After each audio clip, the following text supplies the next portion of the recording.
जय माता दी दोस्तों, स्वागत है आप सभी का एक बार फिर से। माँ भगवती की कृपा आप और आपके परिवार पर सदा सर्वदा बनी रहे। दोस्तों, यदि आप अपनी लाइफ में नया कुछ सीखना चाहते हैं तो चैनल को सब्सक्राइब जरूर करिएगा। दोस्तों, हिंदू धर्म में दुर्वा यानी दूब को बहुत ही पवित्र और पूजनीय माना गया है। दुर्वा विघ्नहर्ता भगवान गणेश को बेहद प्रिय है। गणेश जी की पूजा अर्चना में इसका इस्तेमाल विशेष रूप से किया जाता है। कहा जाता है कि बिना दुर्वा के भगवान गणेश की पूजा अधूरी मानी जाती है। साथ ही दुर्वा को सदियों से मांगलिक कार्यों में जैसे गृह प्रवेश, यज्ञोपवीत, विवाह आदि 16 संस्कारों में इसकी अनिवार्यता मानी गई है। सनातन धर्म में ऐसा कोई मांगलिक कार्य नहीं है जिसमें हल्दी और दुर्वा की जरूरत ना पड़ती हो। इसके अलावा बुधवार के दिन भगवान गणेश जी की पूजा के दौरान दुर्वा अर्पित करने से वे बहुत ही शीघ्र प्रसन्न हो जाते हैं। दुर्वा को जहां एक तरफ धार्मिक कार्यों में विशेष रूप से महत्व दिया जाता है, वहीं ये हमारे शरीर को कई तरह से फायदे पहुंचाने के कार्य भी करती है। दूब त्रिदेश को हरने वाली औषधि कही जाती है। शरीर के लिए फायदेमंद होने के कारण ही इसका प्रयोग चिकित्सा में भी किया जाता है। अपने धार्मिक और औषधीय दोनों के लिए दुर्वा 3000 साल प्राचीन बताई जाती है। ये केवल भारत में ही नहीं बल्कि यूनान, अफ्रीका और रोम के कुछ क्षेत्रों में भी पाई जाती है। दोस्तों, आज मैं दुर्वा से संबंधित कुछ विशेष जानकारी आप लोगों के साथ साझा करूंगी। जैसे भगवान गणेश को दुर्वा कहाँ चढ़ाई जाती है, लाइलाज बीमारी को भी दुर्वा से कैसे सही कर सकते हैं, माँ लक्ष्मी एक दुर्वा से कैसे प्रसन्न होकर आपके घर में सदैव वास करेंगी। ऐसी बहुत सारी जानकारी आज के इस वीडियो में मिलने वाली है, तो वीडियो को अंत तक अवश्य देखें। लेकिन उससे पहले आपसे रिक्वेस्ट करती हूँ कि वीडियो को लाइक करिएगा, दोस्तों को शेयर कर दीजिएगा और अगर आपने अभी तक चैनल को सब्सक्राइब नहीं किया है तो चैनल को सब्सक्राइब करके बेल आइकन जरूर दबाइएगा। दोस्तों, मुगल काल के प्रसिद्ध कवि रहीम का एक दोहा याद आ गया।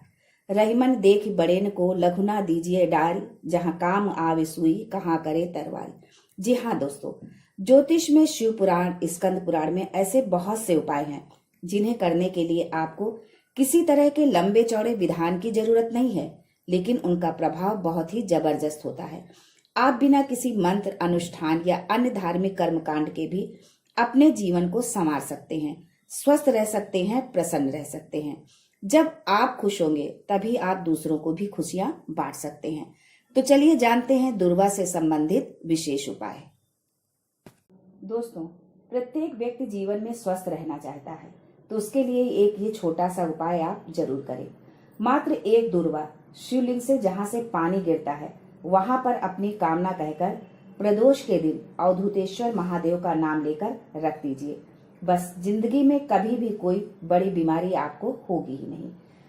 दूसरा उपाय, एक सफेद दुर्वा और एक लोटा जल कुंदकेश्वर अवधूतेश्वर महादेव का नाम लेकर शिव जी को समर्पित करें। फिर उस दुर्वा को उठाकर जल को लेकर आए।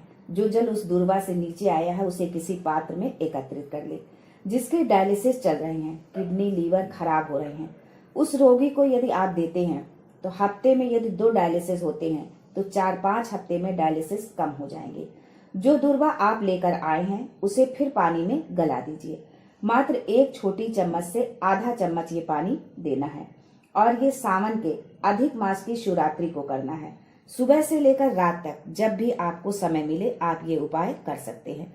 कुंदकेश्वर महादेव, अवधूतेश्वर महादेव का नाम लेकर शिव जी को एक सफेद दुर्वा और एक लोटा जल समर्पित करना है। सफेद दुर्वा मुख्यतः जलाशय के पास में या कुएं के पास में मिल जाती है। गणेश जी पर चढ़ी हुई मात्र एक दुर्वा दरवाजे की देहली पर छुआकर उस दुर्वा को अपनी अलमारी में, अपनी तिजोरी में उसी दिन रख दीजिए जिस दिन आप लेकर आए हैं। जिंदगी में कभी भी आपको लक्ष्मी की कमी होगी नहीं। अगला उपाय, यदि आप किसी कार्य की सिद्धि चाहते हैं, कार्य पूरा नहीं हो रहा, बार बार विघ्न आ रहे हैं, तो मात्र 5 दुर्वा बुधवार के दिन अपनी कामना कहकर गणेश जी को समर्पित करें। आपका कार्य अवश्य पूर्ण होगा। अगला उपाय, दोस्तों, आप सभी विघ्न विनाशक भगवान गणेश जी को दुर्वा चढ़ाते होंगे, पर क्या आप जानते हैं कि भगवान गणेश को दुर्वा कहाँ चढ़ाई जाती है? अगर नहीं जानते तो आज जान लीजिए। गणेश जी का जो दांत टूटा हुआ है उस टूटे हुए दांत की ओर गणेश जी को दुर्वा समर्पित की जाती है। दोस्तों, यदि आप आर्थिक तंगी से जूझ रहे हैं तो बस आपको ये छोटा सा उपाय करना है। विष्णु पुराण के अनुसार एक पात्र में जल और देसी गाय का दूध ले लीजिए। आपके घर में लड्डू गोपाल हो, विष्णु जी का कोई स्वरूप हो, श्री हरि का कोई भी विग्रह हो, उसमें शाम के समय दूर्वा से भगवान विष्णु के चरणों में लक्ष्मी जी के 108 नाम का उच्चारण करते हुए दूर्वा से भगवान विष्णु के चरणों में छींटे दे दीजिए, तो कभी भी लक्ष्मी की कमी नहीं होगी। साथ में केसर के चावल रखकर घी का दिया लगाकर शुक्रवार के दिन आपको ये उपाय करना है। मात्र दूर्वा से लक्ष्मी जी के 108 नामों का उच्चारण कर भगवान विष्णु के चरणों में मात्र सिंचन कर देने से लक्ष्मी की वृद्धि होगी, संपदा बढ़ती चली जाएगी।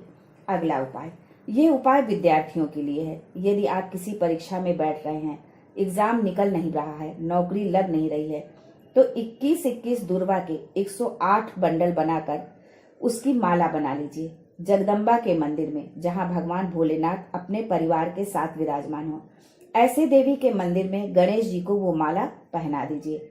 वहीं से एक पुष्प उठाकर लाइए। जिस कमरे में आप पढ़ते हैं उसी कमरे में एक कांच की प्लेट में पुष्प रख दीजिए और दूसरे दिन अपने एग्जाम के लिए जाइए, इंटरव्यू के लिए चले जाइए। जब गणेश जी को माला अर्पित करें तब अपना नाम बोलकर और जिस परीक्षा में आप बैठ रहे हैं उस परीक्षा का भाव बोलना है। बस इतना ही करना है, आपको उसका फल अवश्य मिलेगा। दोस्तों, यदि घर में एक न एक बीमार रहता हो, एक ठीक हुआ दूसरा बीमार, दूसरा ठीक हुआ तीसरा बीमार, घर में छोटी छोटी बातों को लेकर विवाद हो जाता है। पानी गिरा तो झगड़ा, कटोरी टूटी तो झगड़ा, 1 रुपया कमाया 1.25 रुपया खर्चा हो रहा है, घर में 1 रुपया भी जुड़ नहीं रहा है, तो ये लक्षण पितृदोष के हैं। पितृदोष से छुटकारा पाने के लिए कोई भी ग्रह अनुकूल नहीं है, सब प्रतिकूल चल रहे हो, उसके लिए एक पात्र में दूध लीजिए और उसमें दूर्वा डाल दीजिए और पीपल के वृक्ष में चढ़ा दीजिए। राहु केतु शनि शुक्र जो भी गड़बड़ है सब सुधरने लगेंगे।